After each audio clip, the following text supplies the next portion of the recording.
France, 24. I'm watching you all. I'm recording every lie. I'm archiving every distortion.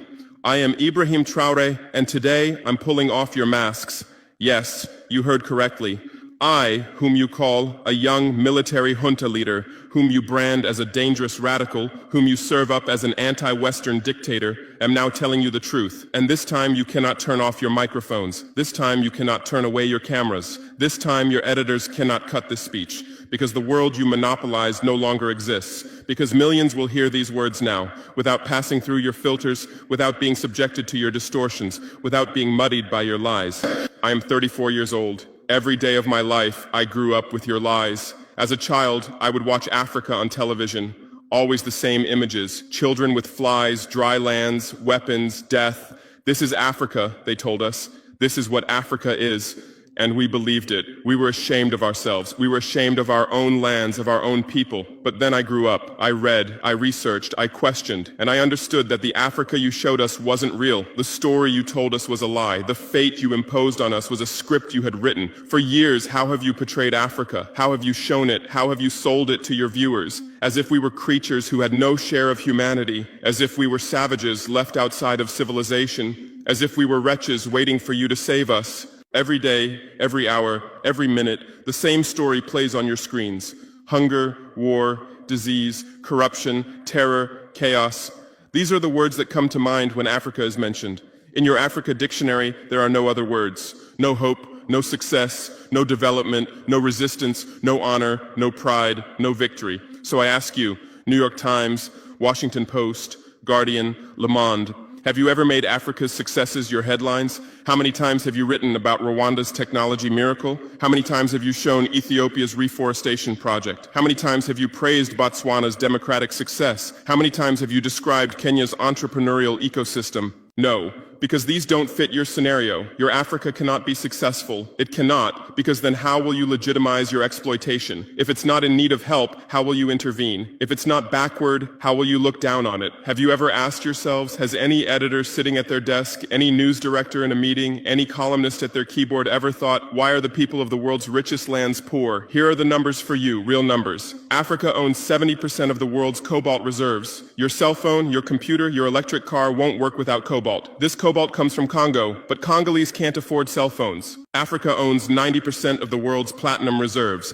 Catalytic converters, electronic devices, medical implants, they all need platinum. This platinum comes from South Africa, but South Africans are crushed by unemployment. Africa provides 30% of the world's gold production. Mali, Burkina Faso, Ghana, Tanzania.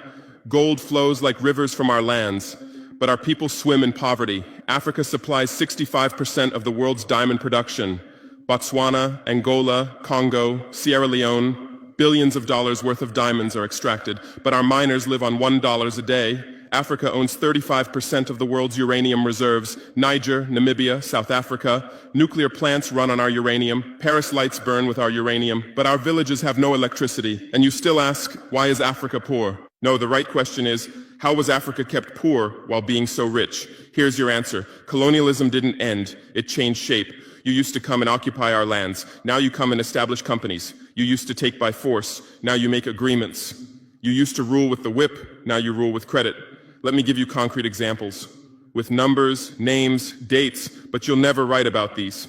Glencore, Swiss-based mining giant, extracting cobalt in Congo. 2022 revenue, $256 billion, a tax paid to Congo, $500 million, that's 0.2%. Is this justice? Rio Tinto, British-Australian mining giant, extracting bauxite in Guinea, 20 million tons annually.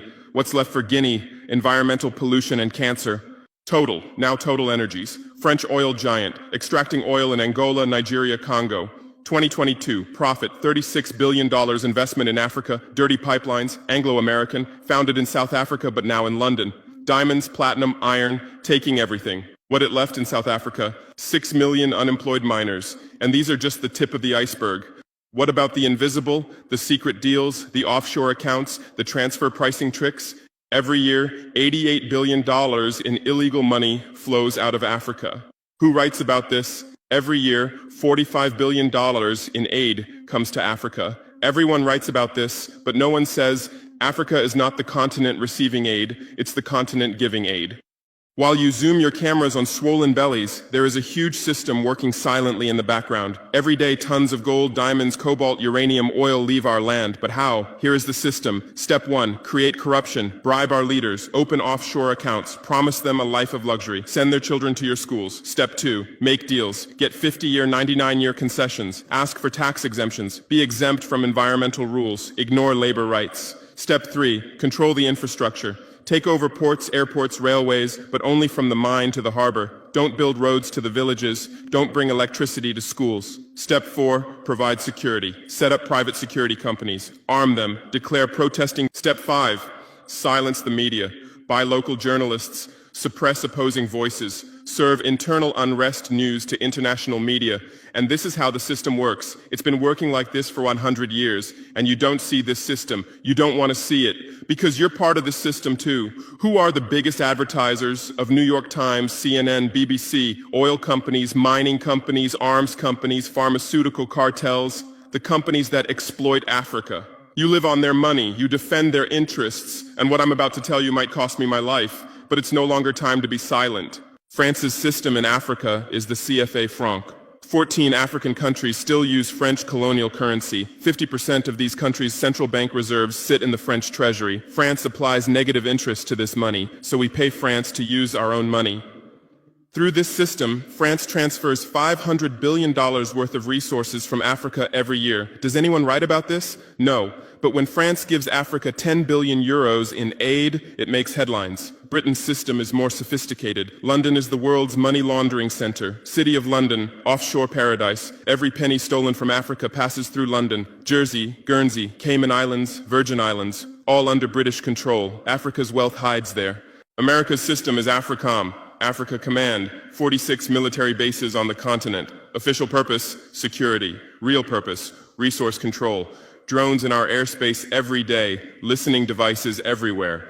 They say fighting terrorism, but it's not terrorists. It's people's leaders who are targeted. China is the new player, says win-win, builds infrastructure, gives credit, but in exchange for what? 99-year port concessions, mining rights, agricultural lands, debt-trap diplomacy, ask Sri Lanka, ask Zambia, and you write about none of this. Why? Because you're not free press. You're corporate press. Your bosses are billionaires. Jeff Bezos bought Washington Post. Why? For love of journalism? Rupert Murdoch's media empire, Fox News, Wall Street Journal, The Sun, The Times, all from the same hand, all giving the same message. West is good, others are bad. Carlos Slim is the largest shareholder of New York Times, Mexican billionaire. Where's his wealth from? Monopolized telecommunications, got rich off Latin America's back, now controls America's most respected newspaper. And you claim to do independent journalism? Who are your editors? Which schools did they graduate from? Harvard, Yale, Oxford, Cambridge?